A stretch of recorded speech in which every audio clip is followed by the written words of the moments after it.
આગામી દિવસોમાં યોજાનાર ગણેશ મહોત્સવ માટે શહેર પોલીસનું જાહેરનામું. ગણેશજીની પ્રતિમાની ઊંચાઈ અંગેના નિયમોનો પોલીસે છેદ ઉડાડ્યો. લાઉડ સ્પીકર અને સરઘસ કાઢવા સ્થાનિક પોલીસની મંજૂરી લેવી આવશ્યક રહેશે. એક કરતાં વધુ ઝોનમાંથી પસાર થતી ગણેશ યાત્રામાં વિશેષ શાખામાંથી મંજૂરી લેવી પડશે. આયોજકો અને આયોજન મંડળના તમામ નામ સરનામા સ્થાનિક પોલીસ સ્ટેશનમાં રજૂ કરવામાં આવશે. પીઓપીની મૂર્તિઓ લાવનાર ભક્તોએ સ્થળ પર જ વિસર્જન કરવા પોલીસની અપીલ. ખાસ ગણેશ ઉત્સવને લઈને શું જાહેરનામું બહાર પાડવામાં આવ્યું છે, શું નિયમો તેમાં દર્શાવવામાં આવ્યા છે? તો આગામી દિવસમાં અમદાવાદ સહિત સમગ્ર રાજ્ય અને સમગ્ર દેશભરમાં ગણપતિ ઉત્સવની તૈયારીઓ શરૂ કરવામાં આવી છે અને તેવા સમયમાં અમદાવાદ શહેર પોલીસ તરફથી આ જાહેરનામું છે તે બહાર પાડવામાં આવ્યું છે.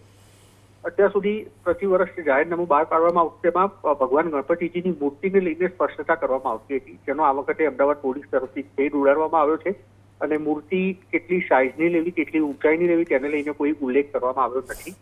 બીજી તરફ લાઉડ સ્પીકર અને સરઘસ કાઢવા માટે સ્થાનિક પોલીસની મંજૂરી છે તે આવશ્યક રહેશે. જે પણ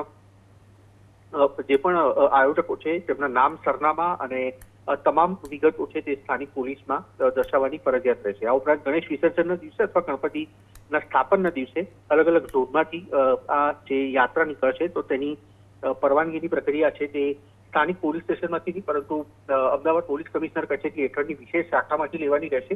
અને આ જાહેરનામું છે તે જ્યાં સુધી ગણેશનો તહેવાર પૂર્ણ ન થાય ત્યાં સુધી અમલમાં રહેશે. પીઓપીની મૂર્તિ માટે સમયાંતરે પ્રશાસન તરફથી સૂચના આપવામાં આવતી હોય છે, પરંતુ તેમ છતાં પણ અનેક લોકો તેનું સ્થાપન કરતા હોય છે અને તેવા સંજોગોમાં જે પણ વ્યક્તિઓ પીઓપીની મૂર્તિનું સ્થાપન કરે તેમણે સ્થળ ઉપર જ તેનું વિસર્જન કરવા માટે પણ અમદાવાદ પોલીસ તરફથી અપીલ કરવામાં આવી છે.